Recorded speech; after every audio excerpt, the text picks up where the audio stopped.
Je m'appelle Karine Kasparian, je suis d'origine franco-corso-arménienne, on va dire ça comme ça, et je compte depuis un peu plus d'une dizaine d'années. Je m'appelle Mafane, je suis originaire de l'île de la Réunion et je compte depuis une douzaine d'années.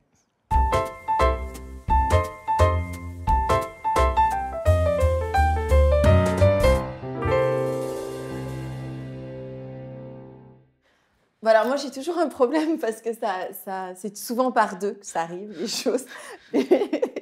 C'est comme un oignon qui se regarde dans un miroir, ou plutôt le reflet d'un oignon dans un miroir. En fait, j'ai pris le miroir parce que y a une phrase de Rumi que j'adore. Ça dit un peu que la vérité est un miroir brisé dans des milliers de morceaux et chacun croit en détenir la totalité, mais en détient juste une infime partie. Et pour moi, justement, dans le conte, je trouve ces parties de vérité. Et on s'entend, c'est pas la vérité réaliste, c'est justement parce que ça sonne juste. Et pour moi, c'est là quand je me demande si quelque chose est vrai, c'est est-ce que ça résonne et ça sonne juste. Et c'est comme si vraiment dans les contes, on trouvait ces choses que je cherchais. Et moi, j'ai commencé en fait, à rentrer dans le conte en me posant toujours cette question, qu'est-ce qu'il y avait à l'origine en fait? Un oignon. Non. En fait, j'ai pris l'oignon pour les strates de sens. Les strates de sens comme moi j'aime les contes qui vont résonner, parfois que je ne vais pas comprendre.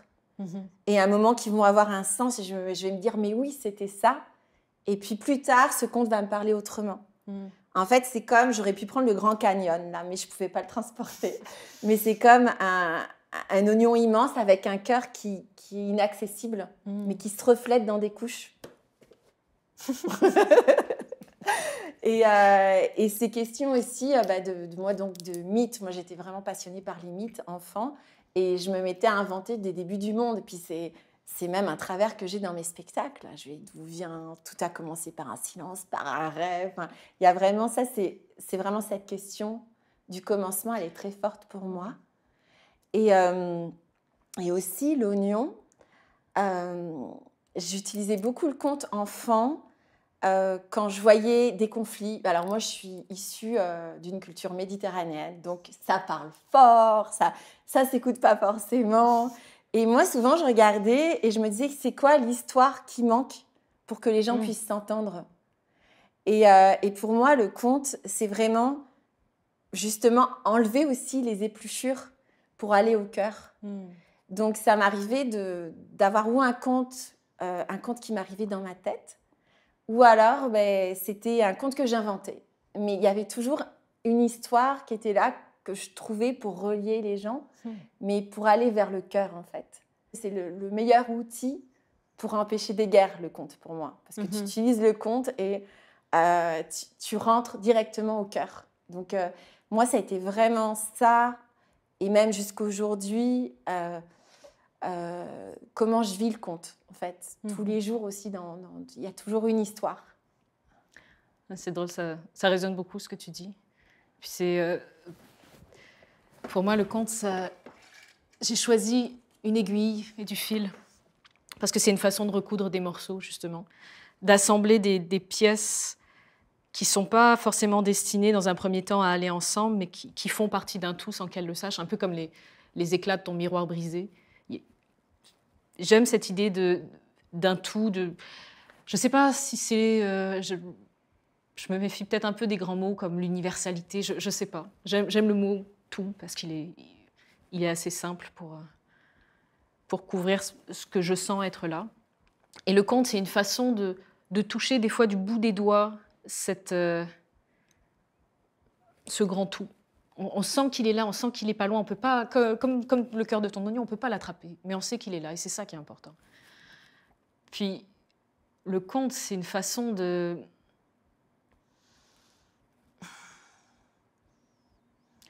C'est une façon de se créer, pas de se créer une autre réalité, mais de comprendre la réalité autrement. C'est un miroir qui nous renvoie une autre image aussi de nous, de ce qu'on est. Et je sais que pour moi, le conte, il y a des histoires que je rencontre, et parfois c'est un coup de foudre fulgurant, puis j'ai envie de les connaître plus, j'ai envie de passer du temps avec. Et parfois non, je les vois passer ou je les entends, elles disparaissent, puis c'est beaucoup plus loin sur le chemin que je vais les retrouver. Il y a d'autres fois aussi où je sens que ces histoires-là ne m'appartiennent pas. J'ai entendu des fois des histoires fabuleuses que j'avais envie de raconter parce qu'elles m'avaient bouleversée. Et ces histoires-là se refusaient à moi. J'ai essayé de les raconter 1 ou 2 fois, puis j'ai compris que c'était soit parce que j'étais pas prête, soit parce que peut-être que je serais jamais prête à raconter ce genre d'histoire. Mais ça continue de toute façon à me travailler. Je pense que pour moi, l'entrée dans les contes, ça a plus été avec les contes merveilleux. J'en raconte pas encore, mais j'ai l'impression que ça s'est plus passé par là. Dans le fond, en fait, c'est toujours l'histoire qui te trouve. Il y a un peu ce feeling-là. Tu sais, j'ai un peu l'impression que c'est comme si c'était des esprits. Chez nous, à La Réunion, il y a des esprits. Il y en a tellement partout et c'est tellement là que personne n'en parle parce que c'est évident. Et pour moi, je sens les contes un peu comme ça, qui sont là, qui flottent autour et tout d'un coup, tu sais, comment ça se fait que d'un coup, tu repenses à une histoire que tu as entendue il y a 10 ans ou que tu as entendue petite et tout d'un coup, elle frappe à ta porte. Pourquoi à ce moment-là? Qu'est-ce qu'elle a à te dire? Pour moi, justement, les contes, c'est vraiment des êtres vivants qui viennent te rencontrer, te chercher. C'est vraiment comme une rencontre. Ah, puis c'est fou à quel point ça peut te bouleverser des fois. C'est une histoire que tu as entendue ou que tu connais, puis un jour tu l'entends raconter. Ça se peut que la personne qui raconte l'histoire soit incroyablement bonne, la livre de façon magistrale, mais ça se peut que tout d'un coup aussi, c'est parce que tu es prête ou c'est parce que c'est le bon moment. Mais ça m'est arrivé, moi, d'entendre une histoire que je connaissais et tout d'un coup, de me mettre presque à sangloter, en fait, pendant l'histoire. Et comme tu disais, il y a une part dedans qui m'échappe, et c'est tant mieux, je ne cherche pas à la découvrir non plus. Je trouve que j'aime que les histoires, un peu comme pour les gens, t'aimes que les gens gardent leur jardin secret, leur part de mystère, c'est important. Puis pour les histoires, c'est pareil aussi, de comprendre dans une certaine mesure, tiens, qu'est-ce qui t'appelle dans cette histoire? Et en même temps, je pense, pour moi, c'est important d'accepter de ne pas tout comprendre non plus. De juste accepter, tiens, cette histoire-là, elle se présente, puis on va faire un bout de chemin ensemble. C'est arrivé qu'il y ait des histoires qui viennent, qui déboulent, alors que c'était vraiment pas le bon moment. J'étais en train de travailler sur autre chose, mais qui s'imposent, et je pouvais rien faire d'autre tant que je passais pas au travers de cette histoire, et qui sont finalement partis après. Un peu comme des histoires passionnelles que tu peux vivre, ou des choses comme ça.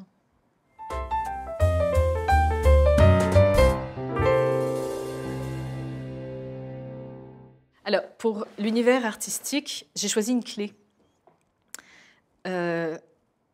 Encore une fois, parce que je l'associe aux contes, je dirais contes traditionnels. Je ne raconte pas que des contes traditionnels, mais pour moi, ils ont une importance fondamentale dans ce que je veux raconter, dans les histoires qui m'appellent. Et pour moi, ce sont des clés. Les contes traditionnels, les contes merveilleux en particulier, il y a des clés là-dedans. Je dirais pour qui sait les entendre. Après, ça appartient au cheminement de chacun, mais je suis convaincue, moi, qu'il y a des réponses là-dedans. C'est peut-être pour ça que des fois, une histoire s'impose à nous et qu'elle vient nous chercher. Cette clé-là, en particulier, c'est une clé que j'avais ramassée chez mes grands-parents, qui habitaient dans le sud de la France et qui avaient ramené ça d'Algérie. En fait, ils ont vécu en Algérie très longtemps, ils ont ramené tout leur stock. Et dans leur stock qu'ils avaient laissé à la cave, il y avait cette clé que j'ai ramassée sans trop savoir pourquoi, mais j'aime cette idée d'une clé qui ouvrait une porte qui n'existe peut-être plus, mais qui est encore là. C'est un peu cette histoire qui parle d'une prière pour sauver un enfant. Il y a tout un rituel qu'il faut faire pour sauver un enfant, puis de génération en génération, on oublie un élément, on oublie les bougies, on oublie l'endroit dans la forêt où il fallait aller prier, on oublie les paroles de la prière, mais le fait simplement de vouloir prier pour sauver un enfant, c'est ça qui est important. Il y a quelque chose de ça là-dedans, je pense. Pour ce qui est de mon univers artistique, ça va chercher évidemment beaucoup dans le traditionnel. Ça va aussi, j'explore, en fait, j'aime explorer. C'est mon côté, j'en sais rien, peut-être... je l'associe à mon côté enfantin. Aller gratter, tiens, qu'est-ce qu'il y a derrière? Qu'est-ce que ça fait si tu bouges telle affaire ou si tu mets tous les spectateurs, par exemple, sur scène avec toi, ça fait quoi comme feeling? Ou si, j'en sais rien, tu mets une espèce d'ambiance sonore un peu étrange, ou si tu mets j'en sais rien, des projections. C'est des terrains de jeu pour moi, ces formes-là. Ça n'enlève rien à la simplicité du conte que j'aime. C'est-à-dire que j'aime pouvoir raconter une histoire sans aucun artifice. Et je sais que cette forme-là fonctionne. Et j'y suis très attachée. Je suis attachée à cette forme très simple du conte. Mais j'aime pouvoir aller explorer d'autres choses, me dire, tiens, ça fait quoi? Pour moi, c'est un laboratoire. Je présente, dans ma tête, je ne présente pas ça comme une proposition finie. C'est plus un cheminement. Tiens, ok, ben, voilà, on fait ça, comme ça, comme ça. Moi, ce que je cherche à créer, c'est cette espèce de sensation, par exemple, qu'on est tous ensemble sur scène dans un même espace. Après, des fois, ça aboutit ou ça n'aboutit pas. Mais j'aime ce côté exploratoire dedans. Puis pour ce qui est des contes que je raconte qui ne viennent pas de la tradition orale, j'ai de plus en plus de... Je sais pas, je me pose de plus en plus la question par rapport au terme conte de création, parce que je me suis rendu compte, après coup, bien souvent, que j'entendais dans les histoires que j'avais créées des contes traditionnels. Et que finalement, c'était plus de la récréation, c'était une façon de raconter des choses qui se racontent déjà depuis des centaines, voire des milliers d'années. Comme si on n'inventait rien, finalement. C'est juste un nouveau chemin pour se rendre à un même endroit. Donc, j'en suis un peu là dans ma réflexion, disons, sur le conte et sur l'univers artistique en général. Je parlais tout à l'heure aussi des contes merveilleux. Et c'est... je ne les raconte pas encore, même s'ils m'habitent beaucoup, parce que je sens que c'est un univers qui est tellement vaste, qui est tellement profond, que je peux pas rentrer là-dedans n'importe comment, qu'il faut prendre le temps, je trouve. Quand tu parles des contes de recréation, moi je suis totalement d'accord qu'en fait on parle de quelque chose d'ancien. Mais il y avait cette phrase de Gilles Vigneault qui dit « Tout a été dit, mais pas par moi ». Il y a quelque chose de je trouve, merveilleux de redire quelque chose, mais avec sa singularité. Donc totalement d'une manière différente. Oui, puis moi je trouve ça rassurant en fait. Tu vois, quand j'arrive au terme d'une histoire, ou que j'ai composé une histoire, disons, et en me retournant finalement sur le chemin, je me dis « Ah, waouh !» En fait, j'entends telle et telle autre histoire. C'est des bribes, je ne les raconte pas telles quelles, mais il y a ces bribes-là. Puis pour moi, c'est une preuve que je suis sur le bon chemin. Il y a quelque chose qui me rassure là-dedans. De savoir que c'est pas trop loin. Est-ce que tu veux que je te présente Mais j'aimerais bien. Ouais. Non, là, j'ai choisi... Un ou deux? J'en ai toujours deux, mais là, je vais en présenter... je pourrais en présenter un deuxième avec, mais je vais garder le coquillage. Le coquillage... Déjà parce que je pense que pour moi, il y a des paysages qui nous marquent à jamais. Moi, c'est vraiment chaque année, j'allais en Corse avec ma famille. On était dans les montagnes et il y avait la mer en bas et je voyais la mer qui tapait avec le vent contre les rochers. Et tous ces paysages-là, ils sont restés ancrés en moi. C'était comme des moments d'émerveillement. Et pour moi, cette présence en fait de contemplation, de silence et le vent, là, le coquillage, c'est aussi un contenant de vent parce que tu peux entendre, tu entends le bruit des vagues, mais il y a comme quelque chose. Moi, le vent, c'est un élément très important. Je me sens profondément nomade et même, par exemple, je vais pas me rappeler des visages, jamais, mais je vais me rappeler des voix. Et pour moi, du souffle. Ouais, pour moi, la voix, c'est comme le vent mis en présence d'un corps. C'est beau. Par exemple, quand j'ai commencé beaucoup enfant par écrire des poèmes. Puis quand je vais aller dans un café écrire, je vais parler. Et donc, au bout d'une demi-heure, il y a toujours quelqu'un qui vient, qui me dit « Excusez-moi, vous m'avez dit quoi ?» Donc, à chaque fois, il y a la parole. Pour moi, c'est vraiment... j'ai jamais, enfin, quand j'écrivais même, je parlais, en fait. C'est vraiment la parole et la présence du vent qui est extrêmement importante. Et l'écoute aussi. C'est comme si, en fait, il y a comme une mélodie quand j'écris. C'est comme si ça part toujours d'une question, d'une pensée quand c'est un conte conte de création. Ça va partir d'une question, mais qui a pour moi une note de musique, une mélodie. Et si je suis vraiment, c'est vraiment d'être à l'écoute de ça. Et là, il y a quelque chose qui va sortir. Et ce que je trouve aussi très intéressant, en fait, c'est que ça, là, en fait, on n'entend pas le bruit de la mer. En fait, c'est ton sang que tu entends quand tu entends le coquillage. Donc, en fait, c'est comme si tu entendais ce qu'il y a à l'intérieur de toi. C'est un autre genre de miroir. Ouais. Ouais. Et moi, mon univers artistique, c'est vraiment dans les contes que je vais créer, et puis même les contes que j'aime, ça va être vraiment de montrer ce qu'il y a à l'intérieur, à l'extérieur. Donc, par exemple, j'étais allée à un colloque où les gens avaient beaucoup de masques. Alors là, c'est comme ça que j'ai eu ma femme qui porte un bonnet qui change toujours de couleur en fonction de son humeur, jusqu'au moment où elle est en fait dévisagée par quelqu'un qui porte pas de bonnet, qui a un visage nu. Je vais avoir un banquier qui a enfermé son rêve dans son porte-monnaie. Ou un comptable qui va regarder les gens de haut, mais en réalité, c'est parce qu'un jour, on s'est moqué de lui quand il était petit. Alors, il est monté sur un arbre et l'arbre a grandi. Donc, il y a vraiment, c'est comme si je voulais montrer l'intérieur à l'extérieur, comme un monde... ouais. Oh. Et il y a aussi l'importance pour moi de déplier des silences. C'est-à-dire que pour moi, quand j'écrivais, je peux écrire un poème, non, pas un poème, j'écris une phrase, je vais écrire une phrase et je sais que dans cette phrase-là, il y a un poème qui est dedans.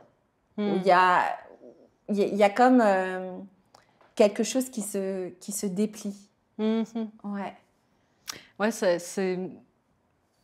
encore une fois, ça résonne beaucoup, en fait. Et ce côté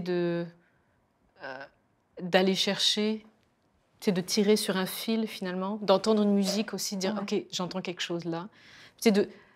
De suivre la musique, puis des fois, tu perds un peu, puis des fois, tu l'entends mieux. Puis vraiment d'y aller comme sur une piste. Enfin, c'est ça qui me venait à l'esprit, puis ça me parle beaucoup.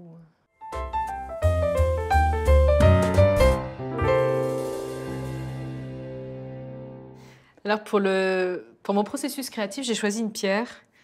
C'est presque une pierre qui m'a choisie.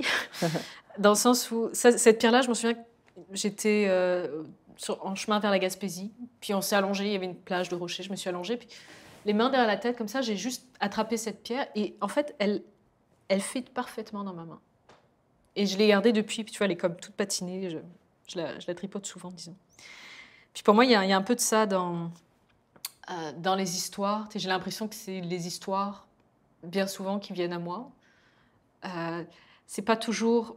C'est-à-dire qu'il y a des histoires que j'aime, mais que je n'arrive pas à raconter. Je sens qu'elles m'échappent, qu'elles ne veulent pas que je les raconte. Je ne sais pas comment le dire autrement. Et d'autres histoires, au contraire, qui viennent, alors que je n'avais pas spécialement prévu, ou qu'elles ne m'intéressaient pas auparavant, et tout d'un coup, elles reviennent. La fille aux mains coupées, par exemple, qui est revenue très récemment dans ma vie. Donc, c'est ça. À ce moment-là, je vais un peu lire quelques versions, puis je laisse ça dormir.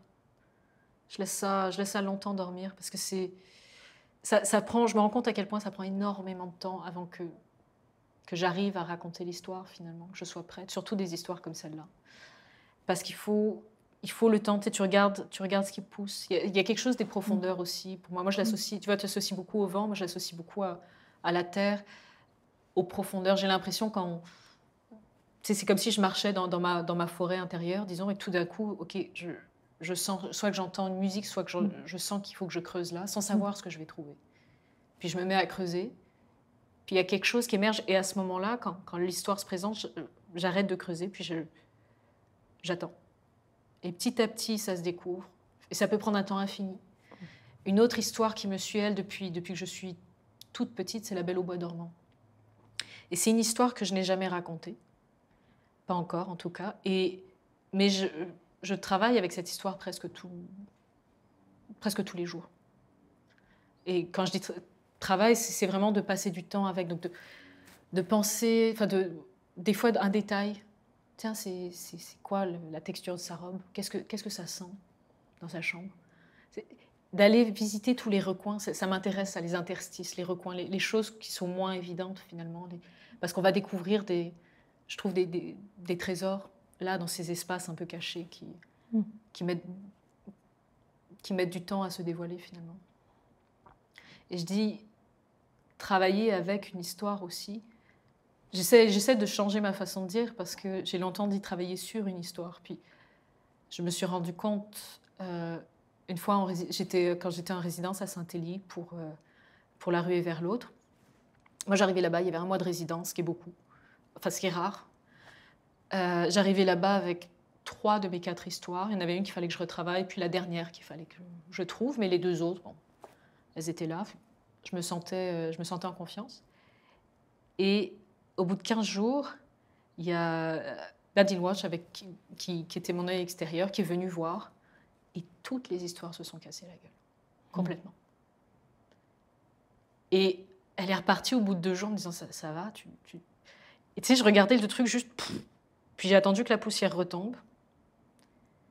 Et c'est à partir du moment où j'ai lâché prise, en fait, que ça s'est placé.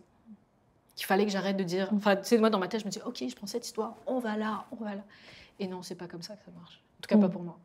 Il fallait que j'interroge l'histoire, que je passe du temps avec, que je l'interroge, que je vois. Et depuis, je travaille comme ça. Et ça m'est arrivé d'être surprise par les réponses que je recevais. Est-ce que tu veux Avec grand plaisir, et puis ça, tu vas voir, présenter ton objet? Alors, moi, j'ai amené une chrysalide. La chrysalide d'un papillon, c'est une belle dame. Donc, alors, ça parle vraiment beaucoup de mon processus créatif. En fait, la chenille, elle va se digérer dans la chrysalide. Et il va rester juste des cellules primordiales. Et je crois qu'on appelle ça les souches imaginales, en fait. C'est comme s'il y avait comme une trace du souvenir de la chenille qui est là. Et après, tout d'un coup, elle se transforme en papillon. Et moi, dans mon processus créatif, c'est vraiment... je vais me sentir habitée par une question ou par une histoire que je vais rencontrer, qui va m'interpeller. Et là, je vais la rêver, je vais la laisser se digérer en fait à l'intérieur de moi. Et la question aussi. Et quand je sens en fait qu'elle est vraiment vivante, je sais qu'il y a une histoire qui va sortir. Je sais, et c'est pas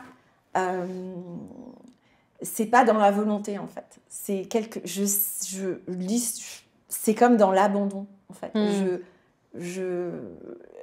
C'est sûr qu'il y a du silence, c'est comme le rêve qui macère, et tout d'un coup, l'histoire va sortir. Et si c'est un conte traditionnel, il y aura comme peut-être les cellules, c'est comme la structure du conte, qui reste. Et puis après, ça va être la rencontre entre qui je suis et l'histoire, et puis elle va sortir aussi. C'est vraiment proche, c'est vraiment... Je trouve que ça part beaucoup aussi du fait que parfois on va me dire mais t'as écrit hyper vite cette histoire. Tu sais, comment t'as écrit en 1 journée ou 2 jours? Mais c'est parce que tout ce temps, j'ai eu des moments où elle était avec moi et elle faisait son travail, son chemin. Et du coup, ça peut paraître que tout d'un coup, je vais sortir 3 histoires. Mais non, c'était là. Et je l'ai oublié, mais j'avais pensé à prendre la pâte à modeler de mon fils. Parce que, je ne sais pas si c'était avec Léonard de Vinci, mais il avait sculpté un visage, et il y a un enfant qui a dit « Mais comment tu as vu dans la terre, dans l'argile, cette forme ?» Et moi, je pense que c'est ça, c'est que au début, je vois et je sais que c'est là. Et après, ça prend forme, dans une forme d'abandon, ça se fait. La forme émerge, en fait, parce que c'est plein de sens, et puis du coup, elle émerge par elle-même, en fait. Il y a vraiment de ça. Puis ce qui est beau, c'est que ça reste aérien, un peu comme le vent aussi. Il y a quelque chose qui résonne dans ce même souffle, je trouve, qui est porté par ce même souffle.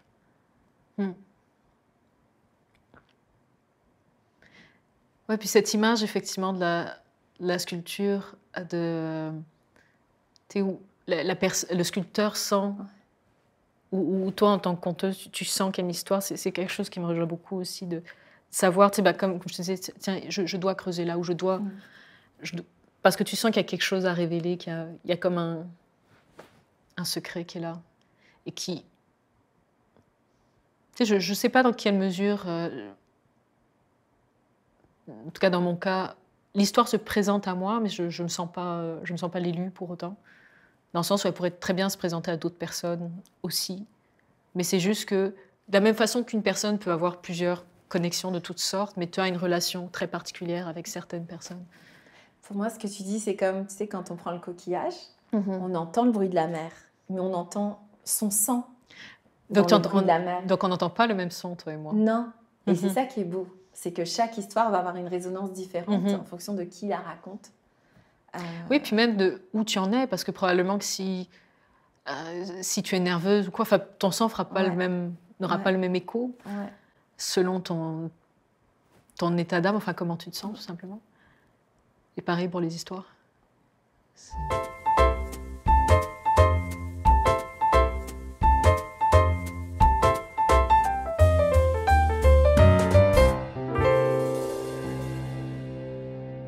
Scène prise 1, deuxième clap.